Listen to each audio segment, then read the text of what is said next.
Okay, guys, today will be a new video about how to solve maths video again. So today we are going to look at this very interesting series. It is talking about you can see over here is pi over 2 is equals to you can see the numerator 2 square, 4 square, 6 square, denominator 1 3 3 5 5 7 and so on. Okay, basically it is the product of the odd integers. Okay, so today I'm going to prove how is pi over 2 equals to this following limit on the right hand side. Now, if I'm going to write the right hand side as an algebraical form, okay, as a general form, is basically saying, okay, that the product from n is equals to 1 all the way to infinity, okay, of 2n squared over 2n minus 1 of the product of 2n plus 1. Okay, so if I'm going to further simplify it, okay, by difference of two squares, we are basically saying the product from n is 1 to infinity, all the way to infinity of 2n squared over 4n squared minus 1. Okay, so today we are going to prove this equation. All right, so this was actually discovered by the British mathematician John Wallis, in the 17th century. And yeah, it was pretty interesting. I would say a pretty beautiful expression, all right, in math. Now, before I even start, proving this, we are now going to look at a very interesting function, a very famous one as well. It's basically your sine x over x. So this is the curve, for sine x over x. Now, we all know, for sine x over x, the limit, when the limit of x is at 0, basically when it is at 0, the function is 1. So sine x over x, will approach 1 as x approaches 0. This one we all know. Now, but today, before I even move into proving the equation, we are going to look at all the respective intercepts. So these intercepts of the curve with the horizontal axis, these are called the roots, or simply when the function of x is 0. When the function of x is 0, the interceptions are all the respective roots. Now for sine x over x, the respective interceptions, these are at pi, 2 pi, 3 pi, 4 pi, etc. to n pi. Likewise, minus pi, minus 2 pi, minus 3 pi, so on and so forth, to minus infinity to positive infinity. Okay, so what has this got to do? Now we are going to move on. Now, this is pretty familiar. This is basically the Taylor-Maclaurin series for sine x, which is equals to x minus x power 3 over 3 factorial plus x to the power 5 over 5 factorial minus x to the power 7 over 7 factorial, and so on and so forth. So this is the Maclaurin expression for sine x, Taylor-Maclaurin. Now we know that sine x over x, the function that we talked about earlier, will be equals to 1 minus x to the power 2 over 3 factorial plus x to the power 4 over 5 factorial minus x to the power of 6 over 7 factorial, and so on and so forth. I just divide by x throughout. So what has this going to do? Now, if you look at the right-hand side, the Taylor-Maclaurin series actually gave us the idea that sine x over x has a polynomial nature. So the right-hand side basically is actually a polynomial, of this periodic expression or periodic function. So if you remember, hang on.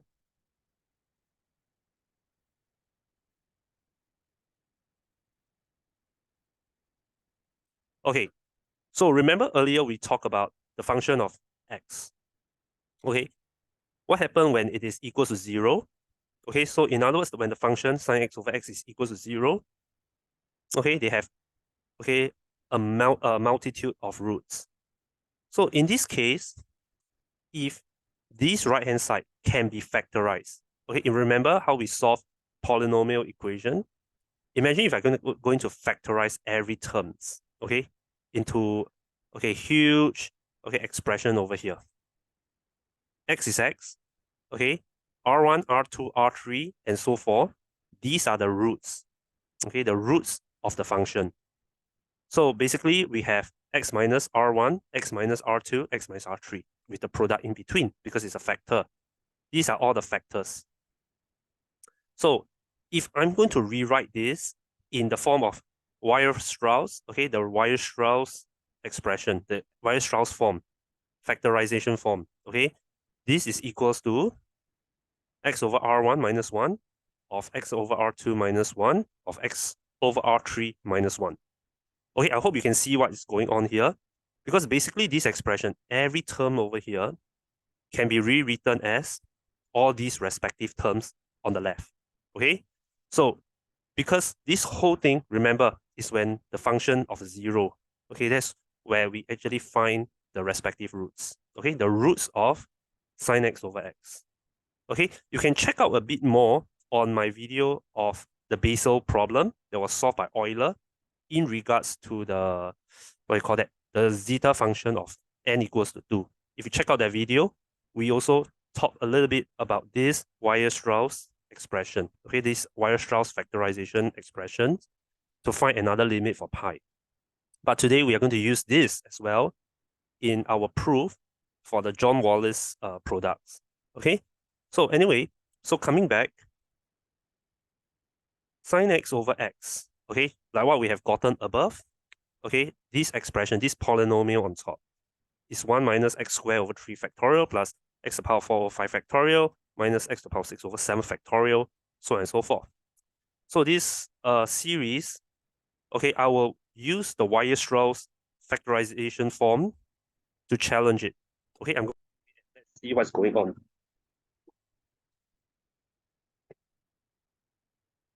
Okay, so hang on a minute. Okay, before I move on. Okay, so in this case, hang on.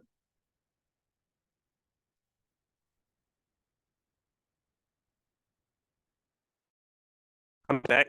Now we have just a minute. Okay, we are writing this in the form of the Weierstrass expression, okay, of sine x over x. So if this is going to be, okay, an expansion, notice that sine x over x, all the respective terms, okay, dependent of x, they are all in even number, starting with the lowest at 2, okay, 2, 4, 6, 8, 10, so on and so forth. Okay, they are even integers, okay, with a 1, which is the constant term independent of x. So in this case, notice the, okay, the Weierstrass factorization form. Okay, we have all the 1 if they multiply together. Okay, they get 1. Thus, the term of x, I put it as x squared, x squared, x squared, x squared. So that every term, if I'm going to expand, I will get, okay, if I multiply them, I will get an even integer for the power. Okay, so I hope you see. So what's going on here? I'm using x squared, okay, in terms of that, to satisfy the function sine x over x. Okay, I hope you see what's going on. Okay, so we also know from the earlier part, we actually know that sine x over x, the respective roots, okay, they are at pi, 2 pi, 3 pi, 4 pi, and so on. Okay, all the way. All right, so now what is going to happen? We are now going to replace all the roots below. Okay, I'm going to now substitute what is R1, R2, R3 in order for this expression to work. Now remember, if this is going to work, on top is x squared. How are you going to find R1 in this case? So if R1, okay, we are going to find if R1 of the function is pi. So if that's the pi, it has to be pi squared. Why? Because if I'm going to rearrange this as equals to 0, basically I have 1 multiplied by pi square, okay, pi square, and then you root on both sides, x equals to pi. So you have to get back to the earlier form of the factorization form, okay? So in this case, I have to replace all the R1, R2, and R3 with pi square, 2 pi square, 3 pi square, and so on, okay, in order to satisfy the above expression, okay? I hope you can see what's going on here.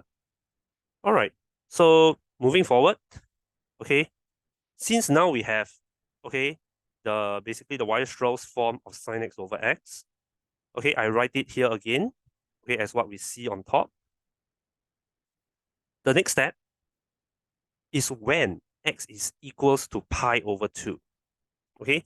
So just now, okay, is when fx is 0, but now is when x is equals to pi over 2. What happened if I'm going to draw a vertical line? Remember the curve? If I'm going to draw a line, okay, at a vertical line at x equals to pi over 2, what happened when it touches the curve? What value is it going to give me? Okay, so that is the objective to the John Wallis product. Now, when x is equals to pi over 2, basically the left-hand side, okay, sine pi over 2 over pi over 2 is basically 1 over pi over 2. Pretty straightforward, 2 over pi. Okay, so the left-hand side is 2 over pi when x is pi over 2. So now I'm going to substitute 2 over pi into the expression, okay, into this expression over here. And I substitute, okay, all the value of x as pi over 2. So I have 1 minus pi over 2 square over pi square, product of 1 minus pi over 2 square over 2 pi square of the product of 1 minus pi over 2 square over 3 pi square, and so on and so forth. This will go indefinitely. So what's going to happen? Now I'm going to simplify it a little bit. Okay, so the next step, basically, pi square over pi square can cancel off. Okay, and I left with, okay, 1 minus 1 over 2 square of 1 minus 1 over 2 squares of 2 square of 1 minus 1 over 2 square of 3 square, and so on and so forth. Notice the pattern now. So the next step, okay, basically I can, okay, combine the fraction. Okay, I'm going to combine the fraction. What do I get? I get 2 square. For example, the first term, 2 square of 1 square minus 1 of 2 square of 1 square of the product of 2 square minus 1 over 2 square 2 square. Likewise, the third term, 2 square 3 square minus 1 over 2 square 3 square. And this goes on and on and on. Okay? Now, notice, if let's say we're going to look at this expression on the left. So do you notice, if I'm going to look at the numerator, okay, it forms a certain pattern. Like for example, term 1, this is term 1. Notice this value here is, let's say the n equals to 1, n equals to 2, n equals to 3, and so on. 2 square, 2 square, 2 square. These are all constants. So 2 square is a constant. Minus 1, minus 1, minus 1. These are also constants. Okay, this is also the constant. So what's going to happen? Hang on. Okay. So if I can see over here, okay, I can straight away know that 2 square is 4. N square, remember, because 1, 2, 3, all this so on. So it's n square minus 1 over, notice 2 square, 2 square, 2 square again.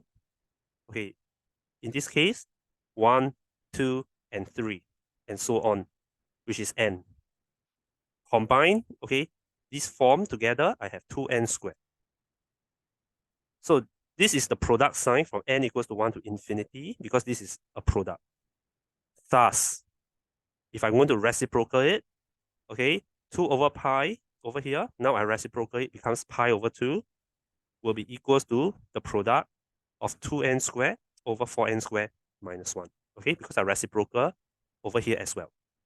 So this is how, okay, I prove, okay, the John Wallis product. And what happened, okay, like what happened, hang on, like what happened earlier onto the curve. So this is, okay, so that is what happened earlier, okay. Okay, hang on, I come back again.